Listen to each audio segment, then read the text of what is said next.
Im Frühjahr 1928 zog Ernst Kühne, Obermeister der Dreherei bei der Sächsischen Maschinenfabrik in Chemnitz, ein Messschieber aus der Schürzentasche und legte ihn an eine Kurbelwellenbohrung, die sein erfahrenster Dreher soeben fertiggestellt hatte. Die Abweichung betrug 0,07 Millimeter. Kühne legte den Schieber auf die Bank, trat 2 Schritte zurück und sagte kein Wort. Das war das Problem. Er hatte den Auftrag persönlich übernommen. 3 Präzisionsdrehmaschinen für eine Werkzeugfabrik in Leipzig, Liefertermin in 9 Wochen. Der Kunde hatte ein Toleranzblatt beigelegt, das enger war als alles, was die Sächsische Maschinenfabrik bis dahin schriftlich zugesagt hatte.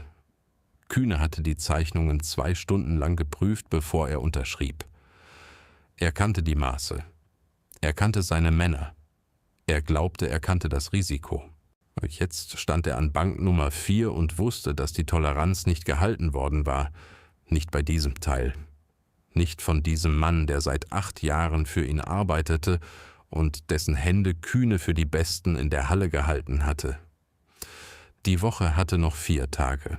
Um zu verstehen, was Kühne in diesem Moment betrachtete, muss man wissen, was der sächsische Maschinenbau im Jahr 1928 tatsächlich bedeutete. Sachsen war nicht die Schwerindustrie des Ruhrgebiets. Es war etwas anderes. Ein dichtes, über Jahrzehnte gewachsenes Netz aus Werkstätten, Fabriken und Zulieferern, das auf einer einzigen Grundlage stand: auf der Präzision menschlicher Hände. Chemnitz, damals nach Berlin die bedeutendste Maschinenstadt Deutschlands, exportierte Werkzeugmaschinen in 30 Länder. Auch was diese Maschinen von englischen oder amerikanischen Konkurrenzprodukten unterschied, war nicht in erster Linie der Stahl. Es war die Passung.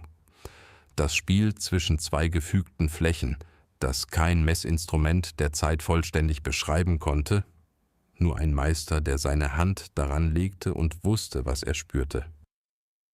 Zeitgenössische Handelsberichte verzeichneten, dass sächsische Präzisionsdrehmaschinen auf Auslandsmärkten bis zu 30% über dem Preis britischer Vergleichsprodukte gehandelt wurden. Dieser Aufschlag war keine Marketingentscheidung, er war eine Toleranzaussage. Die Fabrik sagte mit dem Preis: dieser Spielraum, diese Genauigkeit, diese Hände. Die Fähigkeit, diese Toleranzen zu halten, saß in vielleicht 50 Männern in der ganzen Stadt. Kühne war einer von ihnen, und er hatte soeben festgestellt, dass einer seiner besten Dreher um 0,07 Millimeter verfehlt hatte. Bevor wir weitergehen, wenn diese Art von industrieller Dokumentation für euch von Bedeutung ist, abonniert den Kanal. Jedes Video hier folgt einer konkreten Geschichte in ein konkretes System der deutschen Industrie vor dem digitalen Zeitalter. Die Werkstätten, die Schächte, die Lokomotivwerke, die Hallenböden, auf denen alles von Hand gepasst wurde. Wenn das die Art von Geschichte ist, auch die es wert ist anzusehen, ist der Abonnieren-Button der Weg, das mitzuteilen. Und wir wollen von euch hören. Hat eure Familie in einer deutschen Maschinenfabrik, einem Hüttenwerk, einer Zeche oder einer Präzisionswerkstatt gearbeitet? Hinterlasst es in den Kommentaren. Die Menschen mit direktem familiären Bezug zu dieser Arbeit tragen Wissen, das kein Archiv enthält. Wir wollen es hören. Nun zurück zu Chemnitz 1928 und zu einem Obermeister, auch dem 0,07 Millimeter keine Ruhe ließen. Ernst Kühne hatte 1904 als Lehrling bei der Hartmann-Fabrik in Chemnitz begonnen. 3 Jahre Lehre, dann Geselle, dann 10 Jahre als Dreher, bevor man ihm zum ersten Mal eine eigene Bank anvertraute und damit die Verantwortung für ein laufendes Werkstück überließ. 1921 ernannte ihn die Sächsische Maschinenfabrik zum Obermeister der Dreherei, verantwortlich für 27 Männer und 4 verschiedene Auftragskategorien, von der Grobzerspanung bis zu den engsten leeren Passen, die das Werk vergab. Nur was Kühne in diesen 24 Jahren gelernt hatte, stand in keinem Ausbildungsplan. Es war die Fähigkeit, ein Werkstück mit der Fingerkuppe auf Temperatur zu prüfen, weil Stahl sich bei Wärme ausdehnt, und eine Bohrung, die am Morgen maßhaltig ist, am Nachmittag außerhalb der Toleranz liegen kann, wenn die Halle aufgeheizt ist. Es war das Wissen, wann ein Werkzeug stumpf wird, bevor die Oberfläche sichtbar leidet. Und es war die Fähigkeit zu erkennen, welcher seiner Männer unter Zeitdruck genauer wurde und welcher ungenauer. Lass mich dir etwas über dieses Wissen sagen, weil es alles über die Art erklärt, wie Kühne dachte. In einer Maschinenfabrik der Weimarer Zeit gab es keine Qualitätssicherungsabteilung im modernen Sinne.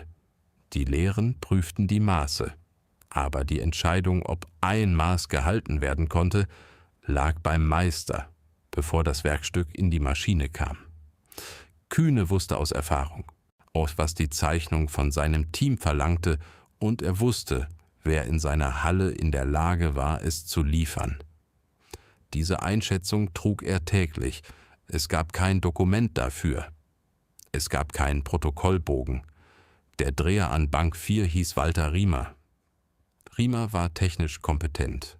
Einer der 3 Männer in der Halle, denen Kühne Aufträge der obersten Toleranzklasse gab. Aber Riemer arbeitete bei Zeitdruck zu schnell. Kühne kannte diesen Zug seit 1923. Er hatte ihn einkalkuliert, als er Riemer den Leipzig-Auftrag gab, weil niemand sonst die Wellen in dieser Zeit drehen konnte. Er hatte ein Risiko übernommen. Jetzt trug er es. Das Gespräch mit Riemer dauerte 3 Minuten.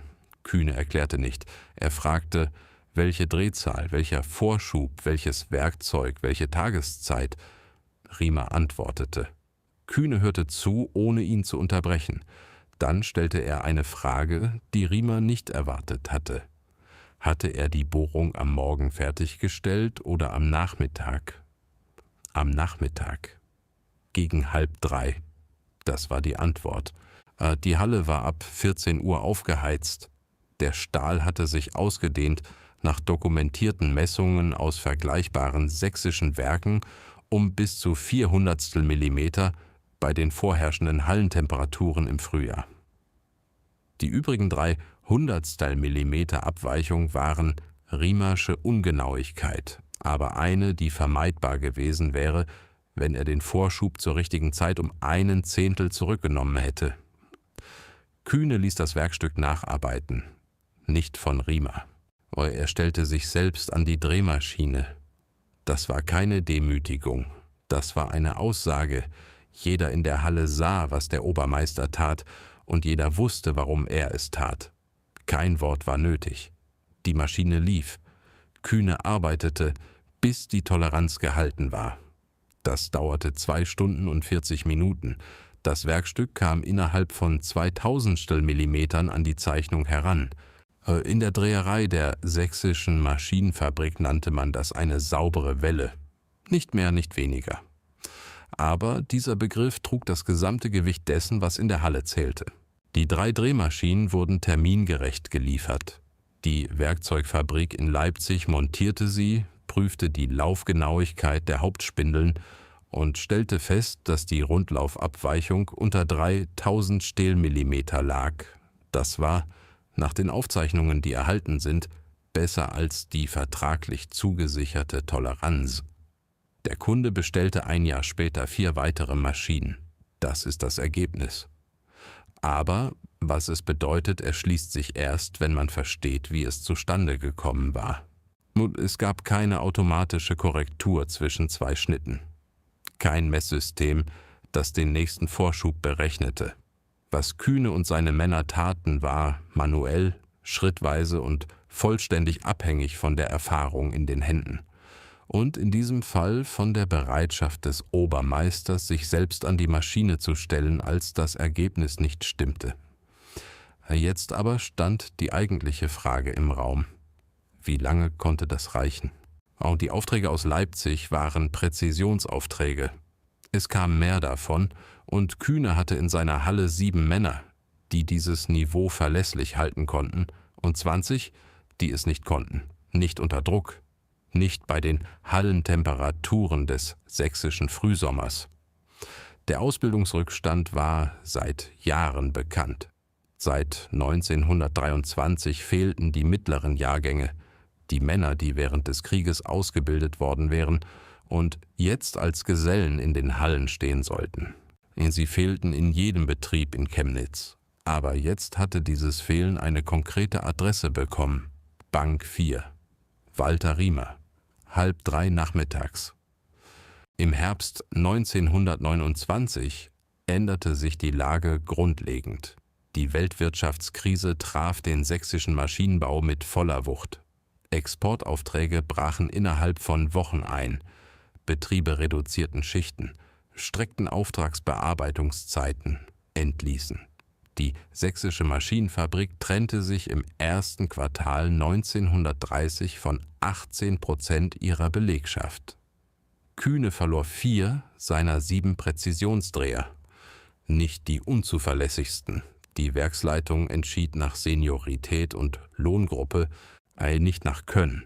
2 der Männer, die gingen, hatten zusammen 35 Jahre Dreherfahrung im Körper.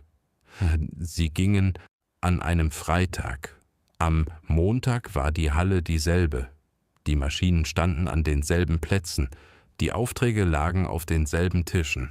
Aber das war nicht mehr dieselbe Fertigung. Kühne analysierte die Lage in der ersten Woche nicht. Er begann sofort umzustrukturieren. Er verteilte die Präzisionsaufträge nach Tageszeit und Hallentemperatur. Enge Toleranzen ausschließlich in den Morgenstunden, wenn die Temperatur noch unter den kritischen Schwellenwerten lag. Grobpassungen und Standardarbeiten kamen in die Nachmittagsschicht. Das war kein Lehrplan und kein Managementkonzept. Das war Erfahrung, die er in ein System übersetzt hatte, das auch mit einer halbierten Mannschaft funktionieren konnte. Es funktionierte. Nicht ohne Fehler. Aber verlässlich genug, dass die Liefertermine gehalten wurden und dass der Kunde in Leipzig seinen Rahmenvertrag nicht kündigte. Was Kühne zwischen 1928 und 1935 in der Dreherei der sächsischen Maschinenfabrik aufgebaut hatte, war kein Handbuch und kein Schulungsprogramm. Es war eine Praxis, eine Art, die Arbeit einzuteilen, die Männer einzusetzen und die Toleranzen zu sichern, die so eng an die physischen Bedingungen der Halle angepasst war, an Temperatur, Tageszeit, den Zustand der Werkzeuge, die Fähigkeiten der verbliebenen Männer, dass sie nicht übertragen werden konnte. Nur erlebt. Und die 3 Drehmaschinen aus dem Auftrag von 1928 liefen nachweislich noch 1947 in der Werkzeugfabrik in Leipzig. Die Spindellager waren in dieser Zeit 2-mal ersetzt worden. Die Grundstruktur war dieselbe. Die Rundlaufgenauigkeit lag nach zeitgenössischen Werkstattprotokollen noch innerhalb der ursprünglichen Toleranz. Der Toleranz, die Kühne und seine 7 Männer 1928 von Hand hineingearbeitet hatten. Das ist nicht die Aussage einer Epoche, die ihr Bestes hinter sich hatte. Das ist die Aussage einer Methode, die für das gebaut wurde, was sie leisten sollte. Nicht für den Prospekt, nicht für die Ausstellung, für 19 Jahre Betrieb unter Werkstattbedingungen. Kühne schied 1938 aus dem Dienst aus. Die Dreherei, die er 17 Jahre geleitet hatte, wurde in den Kriegsjahren auf Rüstungsproduktion umgestellt. Was danach folgte, gehört zu einer anderen Geschichte. Was bleibt, ist die Drehmaschine selbst, nicht als Objekt, als Methode. Die Art, wie man eine enge Bohrung nicht am Nachmittag fertigstellt, wenn die Halle warm ist. Die Art, wie ein Obermeister sich selbst an die Maschine stellt, wenn ein Maß nicht gehalten wurde. Die Art, wie man aus 7 verlässlichen Männern eine Fertigung aufbaut, die auch dann noch funktioniert, wenn 4 davon gegangen sind. Wenn das die Art von deutscher Industriegeschichte ist, die ihr weiter verfolgen wollt, abonniert den Kanal. Es gibt weitere Anlagen, weitere Systeme und weitere Geschichten, die noch dokumentiert werden müssen. Und wenn ihr eine Verbindung zu dem habt, was ihr gerade gehört habt, ein Großvater, der als Dreher gearbeitet hat, ein Familienmitglied, dessen Berufsjahre in einer Fabrik lagen, die heute nicht mehr existiert, schreibt es in die Kommentare. In welcher Anlage? In welcher Region? In welchem Jahrzehnt? Was haben Sie bedient? Was haben Sie gebaut? Die Menschen, die diese Systeme betrieben haben, haben die industrielle Welt hinterlassen, die wir geerbt haben. Das meiste von dem, was sie wussten, ist mit ihnen gestorben. Wir wollen hören, was nicht. Ernst Kühne schied 1938 aus dem Dienst aus, nach 34 Jahren in der sächsischen Maschinenfertigung.